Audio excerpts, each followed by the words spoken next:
to FCS Delivered. I'm Craig Haley, along with co-host Gary Reasons. And the season is here, Gary. Wow, what a start to the FCS 2024 season.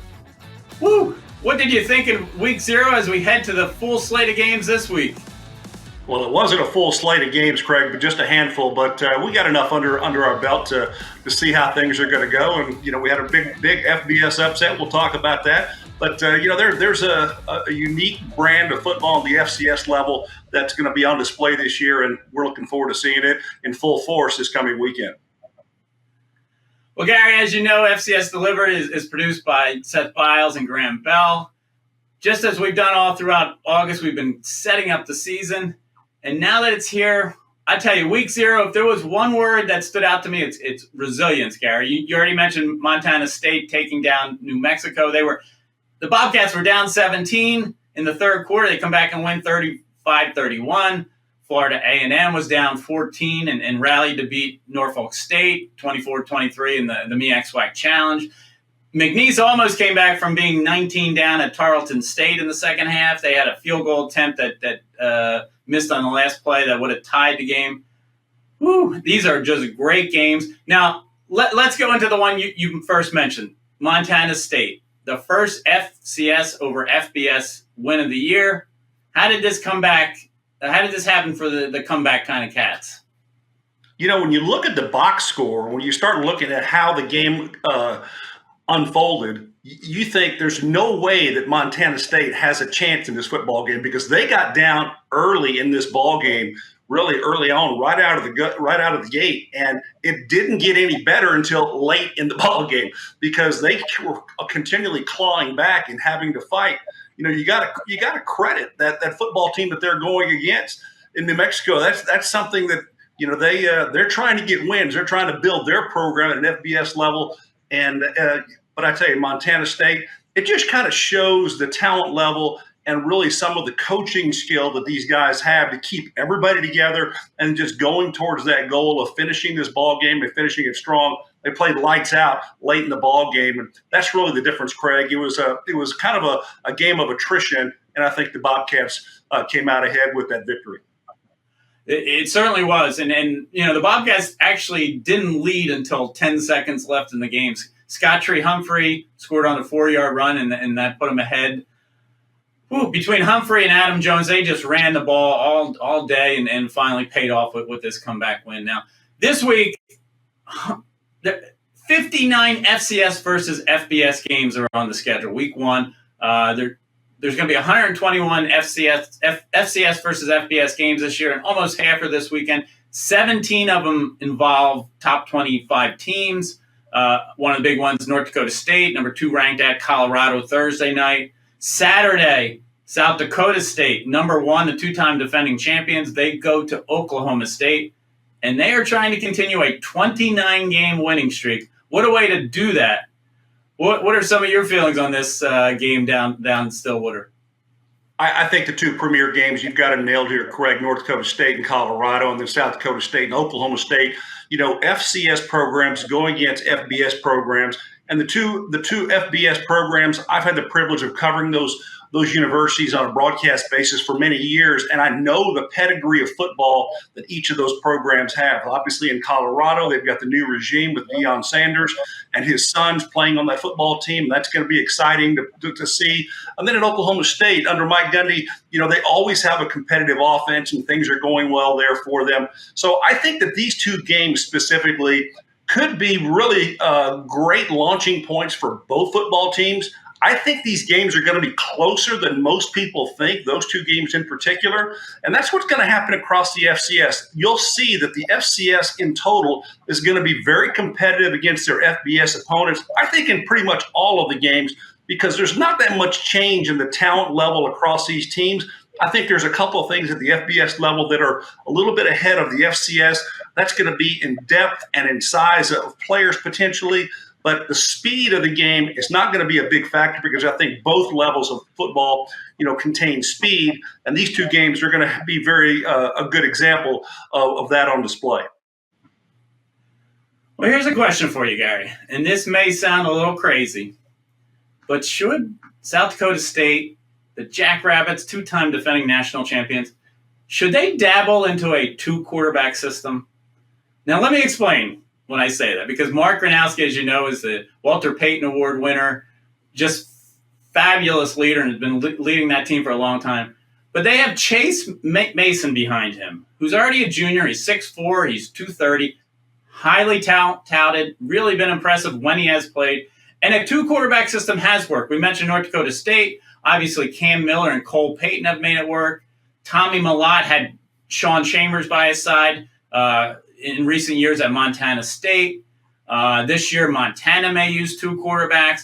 We've seen some of the better teams use 2-quarterback systems, and we've seen teams that filled in, and their number 2 has done well, like in Idaho, a Furman, a Richmond last year, North Carolina Central.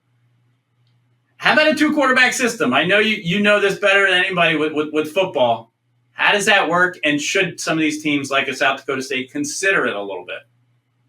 Well, you've got a very talented player behind Mark Gronowski who has taken you to a couple national championship games and victories. So I think that is something that you have to hang your hat on.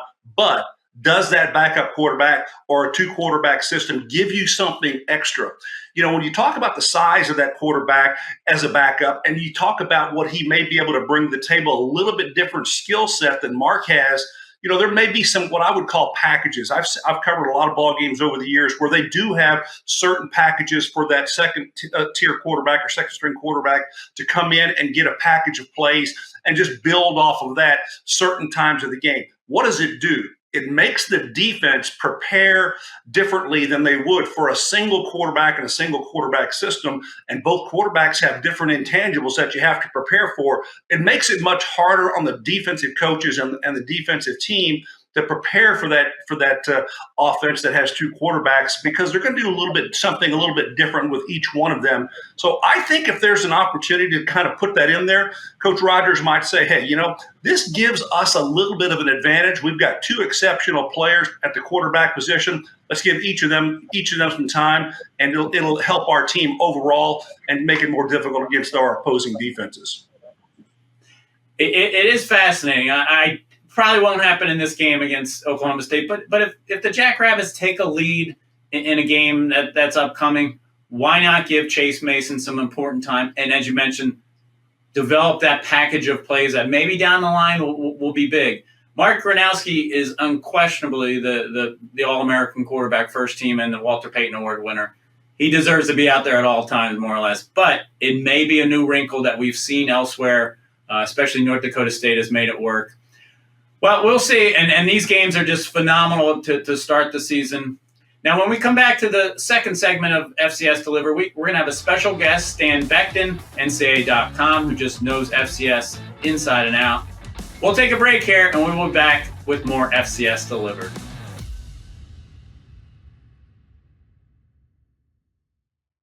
Bring rings to beach wedding. FedEx presents Tall Tales of True Deliveries. Just another day on the job. We did this for love. See what we can do for your business. FedEx.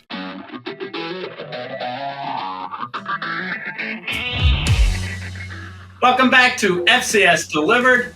With the arrival of Week 1, Gary and I have been setting up all the games this season, and now we're excited to hear another voice. We're joined by Stan Becton, the FCS national reporter for NCAA.com. You can find Stan on X at Stan_Becton, Becton. He's on Instagram. He's on TikTok.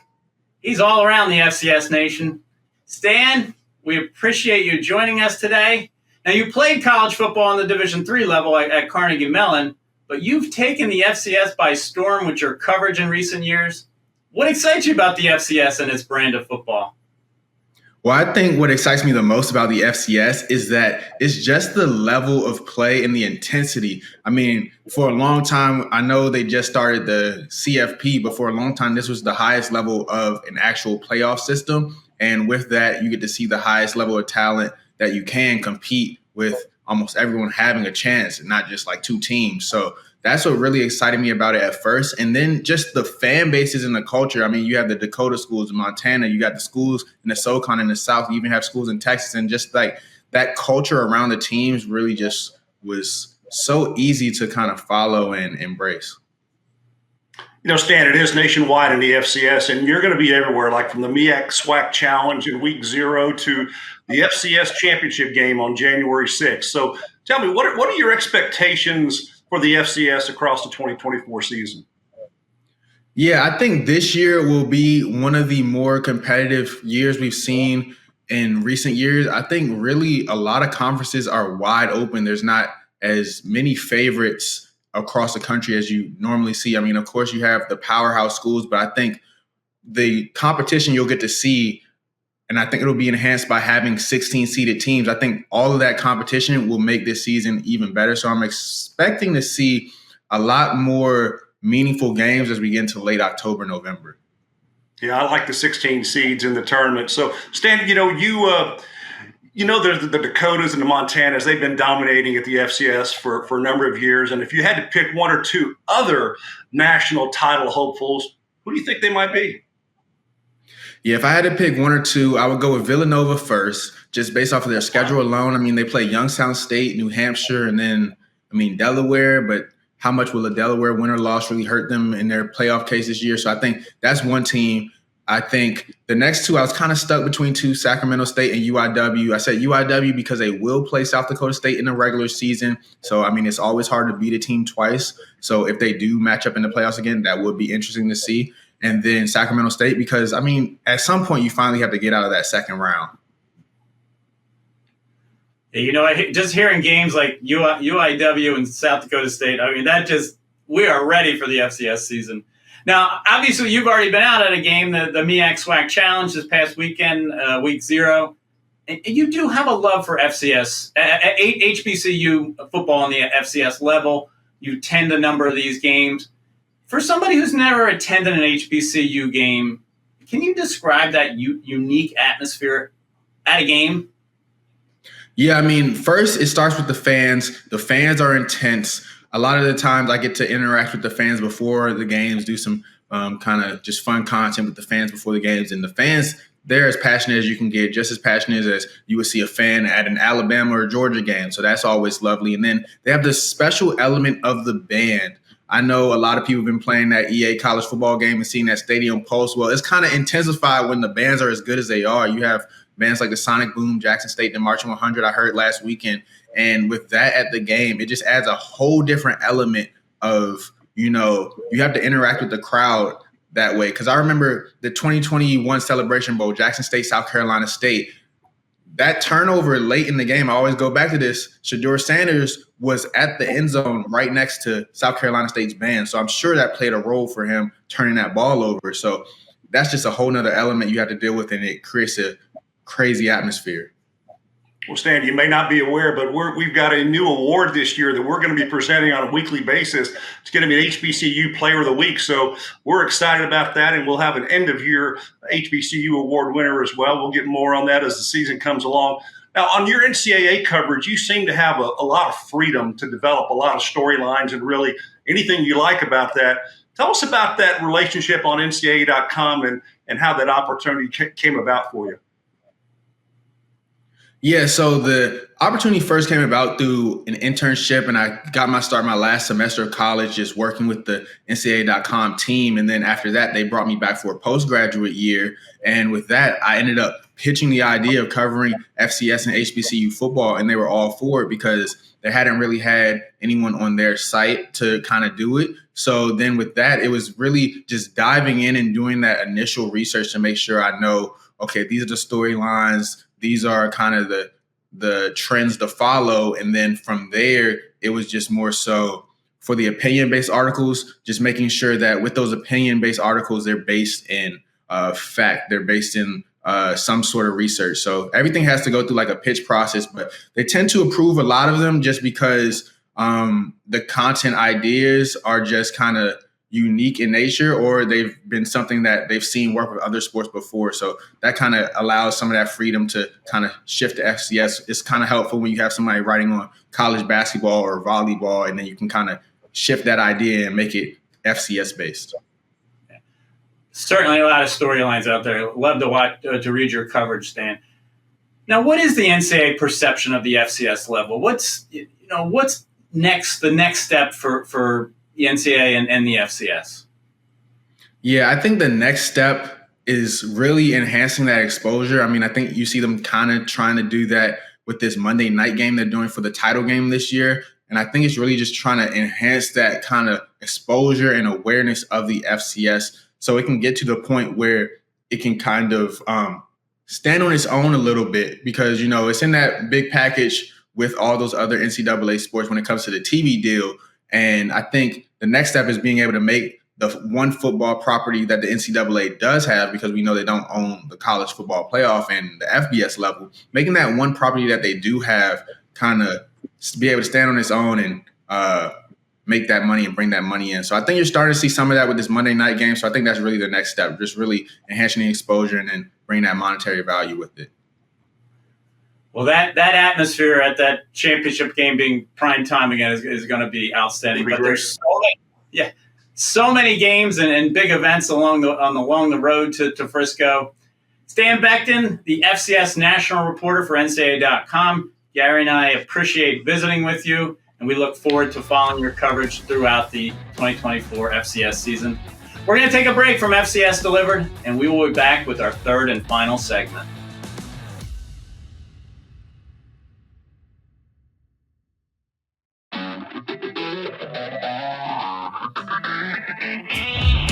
Welcome back to FCS Delivered, our third and final segment. Gary and I just visited with Stan Becton from NCAA.com.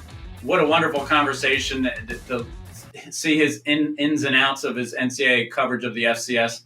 Now, Gary, week 0 set everything up, but now the main menu is here. Week 1, over 90 games involving FCS teams. Now, our game of the week is North Dakota State at Colorado Thursday night, an 8 p.m. Eastern game on ESPN. Last week's game was strong. Our pick for game of the week, Florida A&M edging Norfolk State.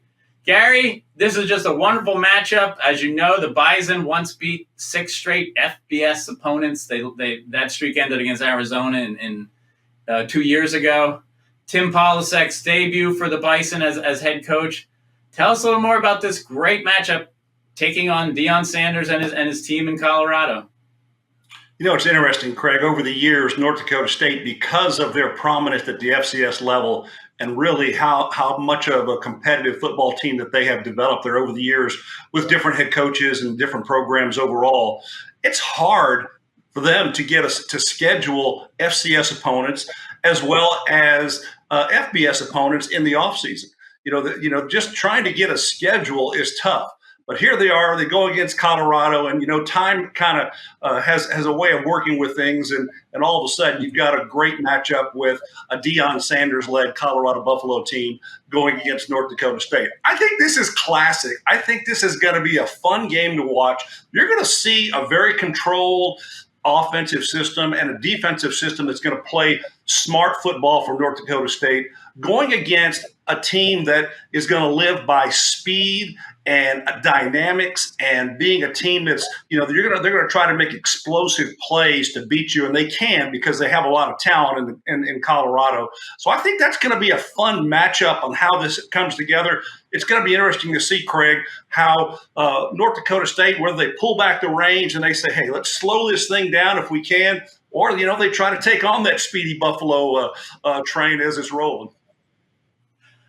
Well, certainly the Bison are hurt by some of their injuries. They've lost Hunter Brogio, their fullback long snapper, to a foot injury. His career is probably over. Cole Wisniewski, strong safety, an All-American. He's out with a foot injury. So, yes, that speed actually will be at even another level that Buffaloes can take advantage of. But I think the key, as you mentioned, is physical football. Run it up the middle if you can. If you're the Bison, we know about their line through the years. They certainly have running backs. TK Marshall will probably be the starter.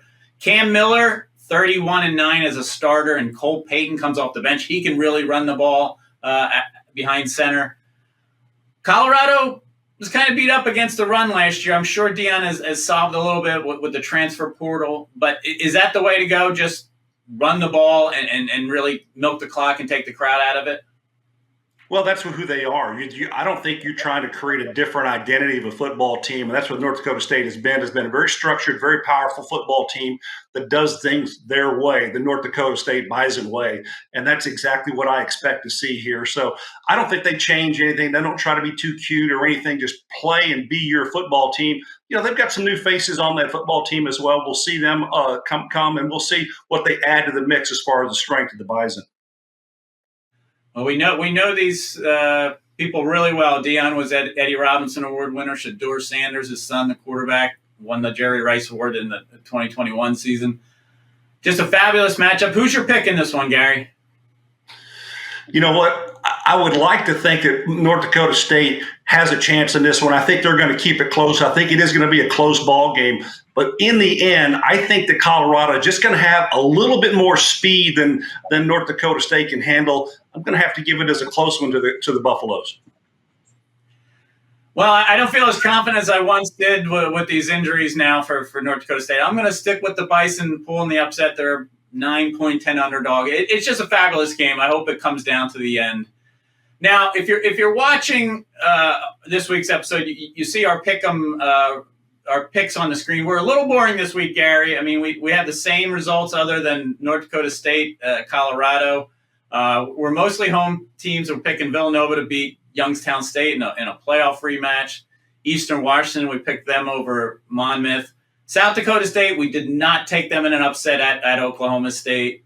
Citadel at Charleston Southern. What a great matchup down in North Charleston. Two schools close together. We went Charleston Southern. We also went with Alabama State beating NC Central in a great Orange Blossom Classic on Sunday. That's a spotlight game. We picked a road winner, though. We both like Holy Cross at Rhode Island. These games are just, you could go either way. That's why we call them the pick'em. Now, obviously, this week is mostly about FCS versus FBS, Gary. Last year at this time, you picked Fordham to beat Buffalo. Got it right. How about going into week one? Who is your FCS versus FBS upset winner? Well, you can't go wrong with the Rams. That's the Fordham Rams. So C.J. Monte's just, for instance, he had 5 touchdown passes against Buffalo a year ago. He finished with 26 for the season, and he's just 1 interception. So a capable quarterback. So I'm going to go with Fordham again over Bowling Green. So, Craig, who's your FCS over FBS pick this week? Well, since I've lost a little bit of confidence in the Bison getting done at Colorado, I'd say my strongest one is Jackson State at Louisiana Monroe. It's been a long time, Gary, since the SWAC has pulled off an FBS upset. 1985, when Eddie Robinson patrolled the sidelines, they beat Oregon State. I think Jackson State can get it done in the post-prime era. He desperately wanted one of these wins. Jacoby and Morgan really came on strong at quarterback, so your experience there. Their defense, Irv Mulligan running the ball. I think Jackson State can get this done at ULM. But wherever it happens, everybody is galvanized by FCS over FBS upsets. And as we mentioned, 59 opportunities this week. What are you up to this week, Gary? Because I know you'll be heading out on the road pretty soon with the FCS National Awards on campus. Yeah, I am. I'm getting everything prepared for that, working with our team, our video assistant team, to go out with me. It's fun. It's exciting for me to prepare for going out to and awarding FCS Player of the Week or a Team of the Week every single week. And we'll start that this coming weekend. We'll follow the weekend action with us traveling out Monday or Tuesday. We'll be out on campus, and we'll show that to you next week here on FCS Delivered. We're looking forward to that, and we are looking forward to this week's games. Week 1, it's a huge schedule across FCS. We hope you watch every single one because it's always worth it. We thank you for joining today on FCS Delivered, and we will be back next week to discuss everything that's taking place. Thank you for joining us on FCS Delivered.